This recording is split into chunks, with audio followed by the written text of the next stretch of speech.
What is going on?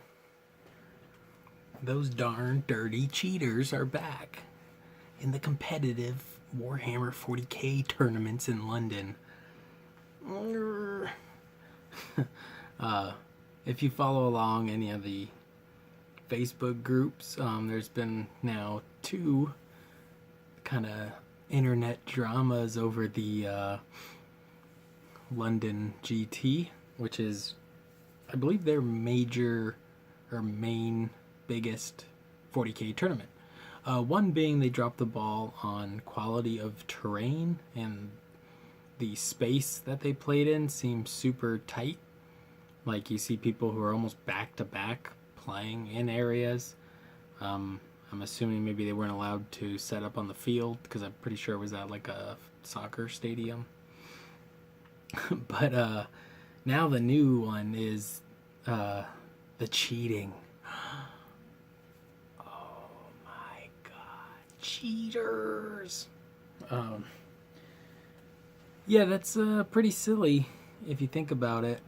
If you've never been to a big event, you have no idea what it's like. I've only been to one, and that is Adepticon, and we did 4 games in one day. And game 3 for me in any event is already like wearing down my body, my back, my legs, my hips, my brain, right? 40k turns your brain to mush. There's so much counting, so much sorting of dice, so much math. You know, +1 to hit, you're -2 to hit, so I'm +1 on my ballistic skill of 3. Now let me roll 72 dice, pick out the 3s, I re-roll the 1s, I can't re-roll the 4s, you know what I mean? And you do that over and over and over, and it's like 12-hour days.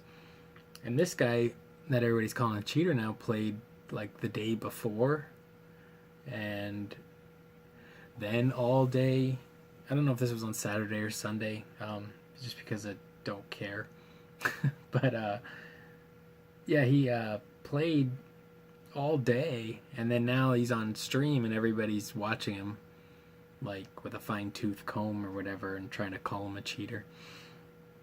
And then the place who runs the London GT, which almost seems like they're trying to get the get the heat off their own back for kind of the event not going as smoothly as they wanted. They like post up a thing that they banned him from future London GTs. I don't know if this person runs like multiple events in the UK or in London year round,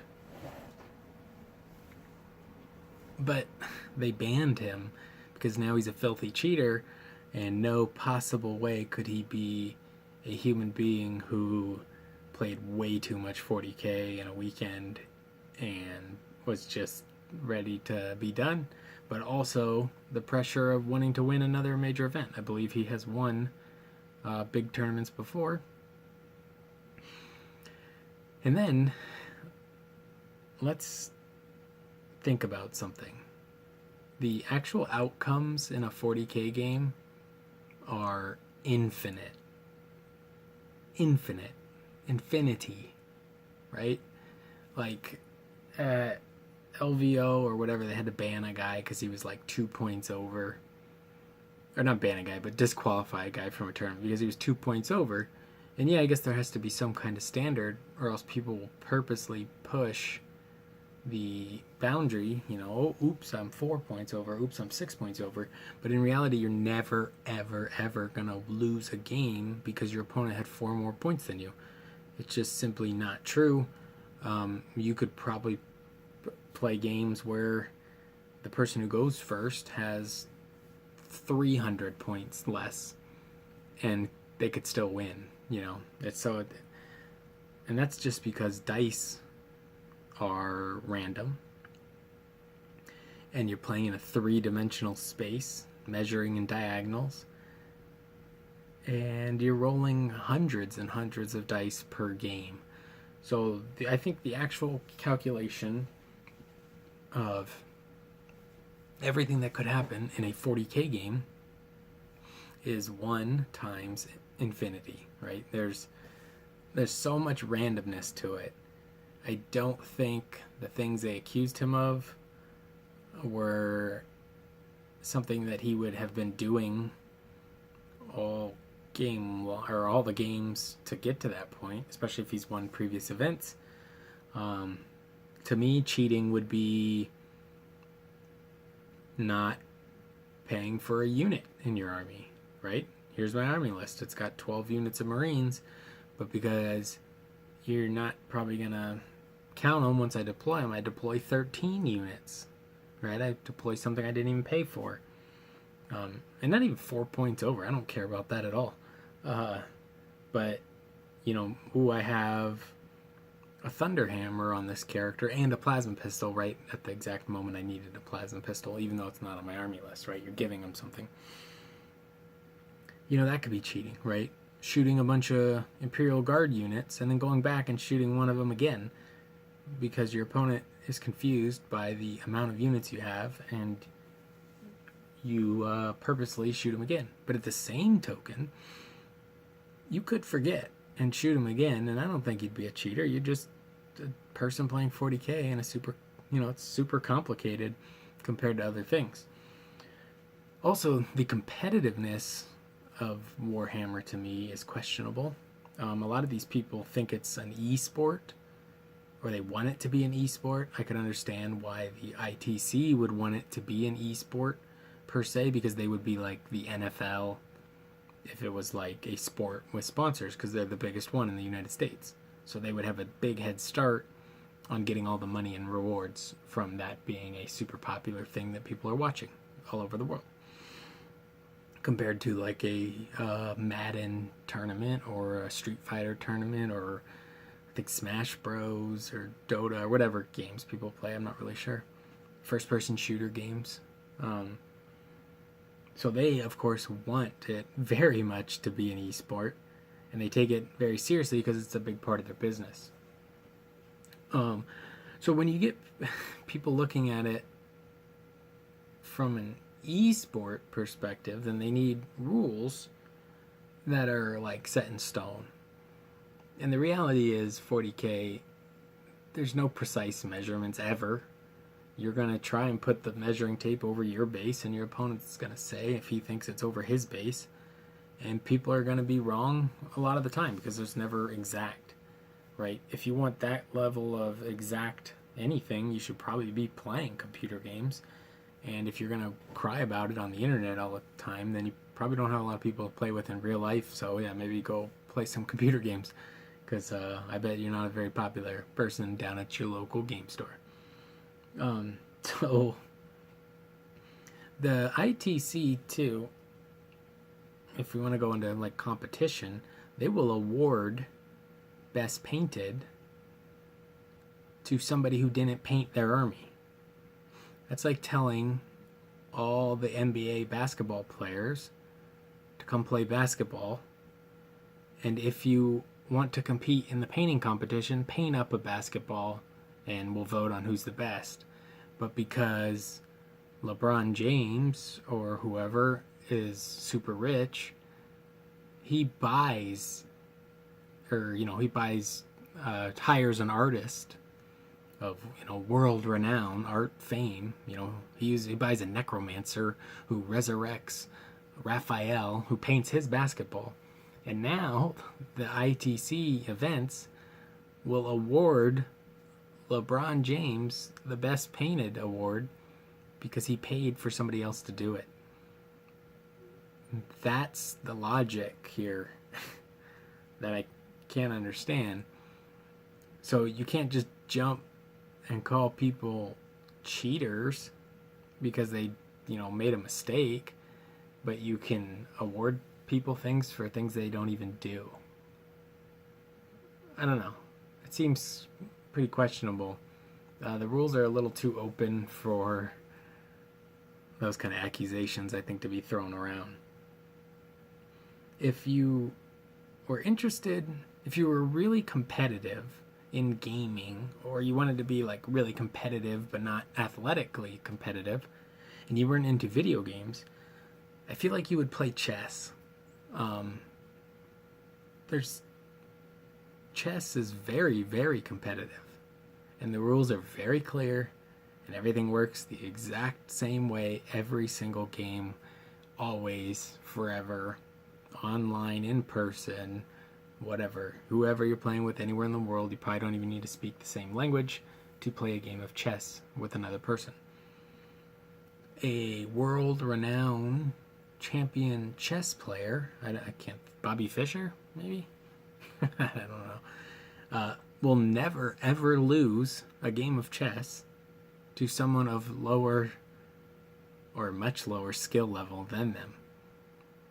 A world champion, big tournament winning 40k player very well could lose because it's random. The game is random. Your dice, a lot of people don't remember this or think this, I guess. They think because they like are so into Math Hammer. Oh god, that makes me cringe even saying that. Math Hammer.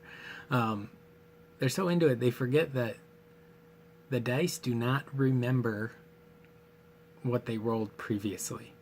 If you roll a 1 and pick up a dice and roll another, use a re-roll, it's got an equal chance of rolling another 1. It feels like it shouldn't roll another 1, but it has an equal, exact chance that it will roll another 1. Because the dice has no memory of the previous test, the previous roll, the previous shooting phase, right? The dice just has a 1 in 6 chance. Every single one of them has a 1 in 6 chance. So technically you could roll 100 dice and roll 100 ones. Now, if you did it all in one big pile, it would be super shocking and you would look like you'd probably have a brain meltdown. But if you rolled 1,000 dice and rolled 100 ones, but all 100 of those ones happen to be your armor saves or your charge rolls, which the dice don't know what you're doing. They're just bouncing around the table, landing gently into some weird plastic crater, maybe a little wooden box with some felt.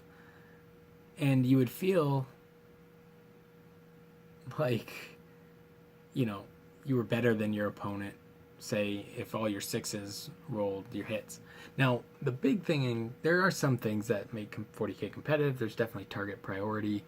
The big one is list building. Usually the list building people who are really into that are the ones that perform very well, but they're also the ones that will lose their first game in a tournament and then they'll rage quit because they're a lot of times more, emotional about it because they put a lot of time into their list, I guess. I'm not sure. So stop calling people cheaters on the internet. I feel like if anybody watched my last game at Adepticon, I played against a guy who had Tyranids, and our brains were melting out of our ears, and we would have both probably been called cheaters, yet I'm hoping he feels the same way, but we both had a really good game, right? We had fun. We had a great game. No, we weren't playing for the London GT Championship, but whatever. But if you watched it, if I put it online, if I had it on film, and I said this was the Phoenix, Arizona GT Championship game, the internet was interested in watching that, they would be like, cheaters! When in reality, it was our 4th game in the day, and I flew and got, little sleep and was excited to be at a convention. So that doesn't make anybody a cheater. It makes you kind of a sad troll, maybe like a little internet baby, crying on forums and Facebook groups about these darn 40k players. That kind of cracks me up. So anyway, I just wanted to throw that out there. I don't want to do too many videos on these kind of topics, but I think it's important to touch on them because when, a lot of people also, when they make responses to these sort of things, they all just say the same thing, and I feel like my opinions differed from a lot of other people's that I've read so far, so I wanted to let you guys know that there are other people out there, and if that dirty old cheater watches my videos for some reason.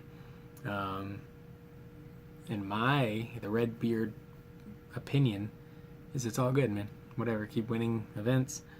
I'll keep painting cool stuff and playing with my friends, and everybody will be having a good time. That's all I got for right now. I really want to do a showcase video of my Son of Medusa. He's a Sons of Medusa, but he's not based yet. So I'm super proud of him. I tried really hard on him. I'm going to put up a video, pictures, make a picture slideshow. I'll tell you what I like, what I don't like, and then hopefully you guys all in the comments will tell me what you like or don't like. Tell me how you think about this London GT. Especially if you were there, I'd love to hear that. Or link me to a video if you make a video response about this, or if you make your own video about being there. Also, email me pictures of your models, your finished models, if you want me to do like a slideshow critique of them. And we'll be doing a 150 subscriber giveaway. I gotta contemplate what I'm gonna be giving away, but we already hit 150, so woo! Peace.